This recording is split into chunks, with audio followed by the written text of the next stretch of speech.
अगर आपको लगता है कि आज के अनुपमा एपिसोड में सिर्फ मकर संक्रांति का सेलिब्रेशन होगा, तो जरा रुकिए, क्योंकि आज के एपिसोड में जहां एक तरफ पतंगे उड़ेंगी, वहीं दूसरी तरफ रिश्तों की डोर कटने और जुड़ने वाली है। और अंत में जो होगा, वो देखकर आप भी कहेंगे, ये अनुपमा है। यहाँ जीत भी हार बन जाती है। एपिसोड की शुरुआत होती है प्रार्थना से, जो अनुपमा से कहती है कि अब उससे और खाना नहीं खाया जा रहा। अनुपमा प्यार से उसे थोड़ा और खाने के लिए समझाती है। इसी बीच अंश और लीला घर का सामान इधर-उधर करते दिखते हैं। बाबूजी पूछते हैं कि ये सब क्या चल रहा है। तब लीला और अंश बताते हैं कि वे प्रार्थना की सुरक्षा के लिए ऐसा कर रहे हैं। लीला कहती है कि प्रार्थना कोठारी परिवार से परेशान होकर इस घर में आई है, इसलिए कोई भी रिस्क नहीं लिया जा सकता। तभी तोशु ताना मारता है कि प्रार्थना और राजा को कोठारियों से टकराना ही नहीं चाहिए था। इस पर प्रार्थना पूरे शाह परिवार से माफी मांगती है और कहती है कि अगर वो कोठारी हाउस में रहती, तो गौतम उससे जबरदस्ती पेपर्स पर साइन करवा लेता और उसका बच्चा उसे छीन लेता। अनुपमा प्रार्थना को शांत करती है और उसे अपने पापा से रिश्ता बनाए रखने की सलाह देती है। अंश वादा करता है कि शाह परिवार उसकी अपनी जान से भी ज्यादा परवाह करेगा। इसके बाद बाबूजी अनुपमा से कहते हैं कि वह मुंबई वापस न जाए। अनुपमा बताती है कि जाना जरूरी है, लेकिन अब मकर संक्रांति मनाने के बाद ही जाएगी।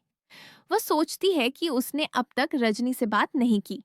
दूसरी ओर भारती रजनी को कॉफी देती है और मकर संक्रांति के लिए चोल जाने की इजाजत मांगती है। रजनी ऊपर से हाँ कह देती है, लेकिन अंदर ही अंदर कोई बड़ी साजिश रच रही होती है। वहीं कोठारी हाउस में माहौल गर्म है। मोटीबा कहती है कि पराग ने प्रार्थना को बहुत समझाया, लेकिन वह सारे रिश्ते तोड़कर चली गई और राजा भी परी के लिए घर छोड़कर चला गया। मीता भी गुस्से में होती है। ख्याति उसे शांत करने की कोशिश करती है। मोटीबा ख्याति पर तंज कसती है कि कल तक आर्यन का नाम लेने वाली आज त्याग की मूर्ति बनी बैठी है। ख्याति साफ कहती है कि वह आज भी आर्यन से प्यार करती है, लेकिन एक माँ होने के नाते बेटी का दर्द नजरअंदाज नहीं कर सकती। इसी बीच गौतम ऐलान करता है कि उसका बच्चा इसी घर में पलेगा और वह किसी भी हद तक जाकर कस्टडी लेगा। यह सुनते ही पराग गुस्से में आकर गौतम को थप्पड़ मार देता है। सब हैरान रह जाते हैं। पराग कहता है कि वह भी एक बाप है और अपनी बेटी को कोई परेशान नहीं कर सकता। लेकिन मन ही मन वह ठान लेता है कि एक दिन वह अपनी बेटी को बच्चे के साथ वापस लेकर आएगा। दूसरी तरफ प्रेम और राही के बीच बातचीत होती है। राही कहती है कि मम्मी ने प्रैक्टिकली नहीं सोचा। प्रेम पूछता है कि क्या परिवार जोड़कर रखना सिर्फ उन्हीं की जिम्मेदारी है। दोनों के बीच थोड़ी नोकझोंक होती है, लेकिन फिर प्रेम राही को मना लेता है। दोनों प्रार्थना के बच्चे के आने को लेकर खुश होते हैं और अपने सपनों की बात करते हैं। अगले दिन मकर संक्रांति का त्योहार शुरू होता है। अनुपमा भगवान को प्रणाम करती है और कहती है कि आज पूजा खास तरीके से होगी। वह बांसुरी लेकर आती है और सभी बांसुरी बजाकर आरती करते हैं। अनुपमा को अनुज की याद आती है। दोनों परिवार पूजा में शामिल होते हैं। राही पूजा की तैयारियों में आगे रहती है, जिससे मोटीबा चिढ़ जाती है। माँ ही ऑफिस का बहाना बनाती है, लेकिन प्रेरणा उसे आईना दिखा देती है। पतंग उड़ाने का दौर शुरू होता है। तोशु अपनी कंपनी के नाम की पतंग लाता है और खुद की तारीफ करता है। अनुपमा मजाक में उसकी कॉमन सेंस पर सवाल उठाती है, लेकिन बाद में वही आइडिया बेहतर तरीके से लागू कर देती है, जिससे तोशु खुश हो जाता है। तभी कोठारी परिवार वहां पहुंच जाता है। पराग खुलेआम मुकाबले का ऐलान करता है और कहता है कि इस बार वह जंग जीतेगा।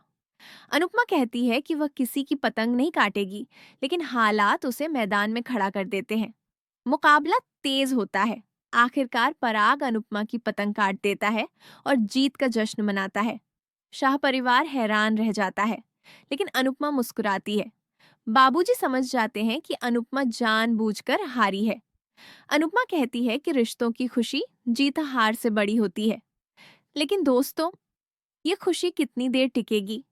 क्योंकि अगले एपिसोड में प्रार्थना के साथ ऐसा हादसा होने वाला है जो सबकी खुशियां पल भर में छीन सकता है।